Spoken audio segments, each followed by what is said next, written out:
Part 3. The 283-Year War Begins. Chapter 3. Tama Raincrow, warrior son of Mari Sacred Valley of Ashalonu Summer of Blood, 1493 CE. My mother's visions have begun to manifest like dark flowers blooming in sacred soil. The pale skins arrived in our valleys 7 moons ago, led by dark-skinned men who spoke some words of the ancient trading tongue. We welcomed them as we welcome all travelers, with feast fires, gift exchanges, and the sacred corn drink that binds guest to host in mutual protection. They marveled at our cities, our star towers, our floating gardens. The one called Columbus walked through our grand plaza, where 20,000 people gather for the ceremony of thanks, and his eyes held the look of a starving man seeing ripe fruit. "Where is your gold?" he asked through the interpreters. Elder Peaceful Bear laughed. "Gold is everywhere, brother. In the sunset, in corn silk, in children's laughter. Take what you need." We should have understood then. They were not asking about the beauty of gold.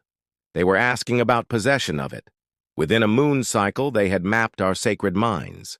Within 2 cycles, they had begun seizing young people for their expeditions to the great waters. Within 3 cycles, they had established what they called trading posts, but which were clearly military fortifications. My mother called the War Council. "The visions speak truly," she announced to the assembled war chiefs from 7 nations.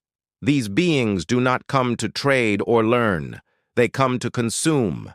Like a plague of locusts, they will devour everything until nothing remains but bare earth." War Chief Thunder Walker of the Mountain People spoke first. "We have 3,000 warriors between the 7 nations. They have perhaps 200. Why do we not simply drive them back to the great waters?" "Because they are the fingers of a giant hand," my mother replied. "Behind them come ships without number, carrying weapons that kill from a distance, diseases that kill without weapons, and a hunger that grows by feeding." Still, we had to try. The first battles were almost laughably easy. Our warriors knew every tree, every stream, every cave in these mountains. We could strike and vanish like morning mist. We captured their weapons, learned their tactics, turned their own strategies against them. But for every pale skin we killed, 3 more arrived on the next ship. For every dark-skinned collaborator we captured, 10 more were offered freedom in exchange for betrayal.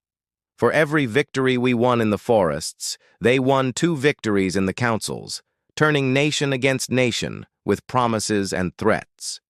The worst betrayal came from our own uncle, Chief Broken Arrow of the River People. Columbus had captured his 2 daughters and offered a simple trade: help locate the hidden gold mines, or watch his children sold to the island hells. What father would not choose his children over principle? But his submission opened the river roads to the interior. Within 1 harvest season, the invaders had reached the great city of Cahokia, where our wisest ones had gathered for 2,000 years to study the stars and seasons. I will never forget the smoke rising from the great library. Scrolls that contained the accumulated wisdom of 7 millennia, star charts, medicine formulas, the true history of the world, burned like autumn leaves. The keeper of the winter count, an old grandmother named Sings with Stars, threw herself into the flames rather than watch her life's work become ash. "Let me burn with the truth," she cried, "rather than live to see lies written in its place." This is when I knew the war would last not years, but lifetimes. We began the long resistance, not a war to win, for that was impossible, but a war to preserve. Every battle we fought was a delaying action. Every victory, a chance to hide more children, save more seeds, preserve more stories. We developed new tactics. The Cloud Runners who carried messages across 1,000 miles in fewer than 10 days. The Root Women who hid our histories in buried caches marked by arrangements of stones. The Ghost Warriors who lived entirely in the hidden places, never showing themselves to the enemy, but always striking from shadow. My mother established the secret schools, caves and cliff dwellings where our children learned the old ways in whispers, where our stories were carved into stone with symbols the invaders could not read. "They can burn our books," she said, "but they cannot burn our memories. They can kill our bodies, but they cannot kill our spirits. Someday, our children's children will emerge from hiding, and the world will remember what they tried to make us forget." The war would last 283 years. I would not live to see its end, nor would my children, nor their children. But we would fight every single day, not for victory, but for memory. Part 4. The Machinery of Erasure. Chapter 4. Zubaida Raincrow, Keeper of Hidden Histories, Sugar Plantation, Bahia, Brazil, 1634. They call me Zubaida now, an Arabic name given by the Portuguese overseers who think it easier to pronounce than my birth name, Ayana Raincrow. They do not know that I am the great-granddaughter of Mariosi Raincrow, High Priestess of the North Temple, or that the scars on my arms are not marks of punishment, but sacred symbols passed down through 4 generations of resistance. I was born free in the hidden valleys where my people continued the long war.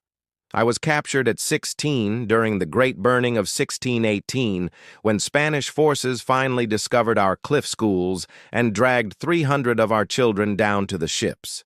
Now I work 16 hours a day cutting sugarcane under the Brazilian sun, my hands bleeding, my back bent, my spirit seemingly broken.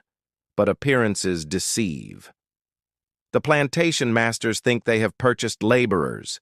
What they have actually done is brought together the scattered children of Ashalonu, survivors from dozens of different nations who had never met but who recognize each other instantly by the light in their eyes, the pattern of scars on their skin, the songs they hum while working. At night, in the slave quarters, we practice the ancient ways in secret. I teach the children, born in bondage but carrying the blood of Star Watchers, the true history of their people. I show them how to read the patterns their grandparents carved into calabashes, painted onto pottery, woven into blankets. "You are not slaves," I whisper to them in the darkness. "You are the children of astronomers, the descendants of temple builders, the inheritors of 7,000 years of wisdom. What they have done to your bodies, they cannot do to your souls." Old Maria, born singing crane in the Tennessee valleys, keeps the plant medicines alive, disguising our healing work as cooking. Little Juan, born bright star in the Florida wetlands, draws star maps in the dirt with his finger, then smooths them away before dawn. We are writing a secret history of the apocalypse. I have learned Portuguese and Spanish well enough to read the master's letters, their legal documents, their reports to the crown. The scope of the destruction staggers even me, who lived through its beginning. In the 50 years since Columbus first landed, they estimate that 90% of the indigenous population of the Americas has perished, not just from disease, but from warfare, enslavement, starvation, and what they delicately call melancholy, but which we know as death from a broken heart. The great cities of Ashalonu have been razed and built over. Where the temple towers of Cahokia once reached toward the stars, Spanish missions now force our children to kneel before statues of a god who looks suspiciously like their conquerors. Where the floating gardens of Tenochtitlan once fed 1 million people, colonial mansions house Spanish officials who have never planted a single seed. But the most insidious destruction is not physical, it is historical. They are rewriting the past itself. In their official documents, we were never civilized. Our cities were savage settlements. Our governments were primitive tribes. Our schools were pagan rituals. Our art was devil worship. Our libraries were collections of heretical texts deserving of fire. They have created an entire mythology in which they brought civilization to empty wilderness, in which we were barely human until they enslaved us, in which our enslavement was actually a form of salvation. The cruelest irony is that many of our own people are beginning to believe these lies. Children born in slavery, never seeing the free cities of their ancestors, begin to think that bondage is the natural state of their race. They forget that their great-grandmothers were queens, that their great-grandfathers were philosophers, that their people once traded as equals with Africa, Asia, and the islands of the distant seas. This is why I write, not on paper, which would be discovered and burned, but on memory itself. I teach the children to be living libraries, their minds archives of the truth that must not die. Each child learns one piece of the great story. The names of the sacred places, the genealogies of the royal houses, the formulas of the medicine plants, the locations of the hidden caches where our ancestors buried the treasures of their civilization. Someday, when the long war ends, whether in our victory or our extinction, these children will piece together the fragments and remember who they truly were.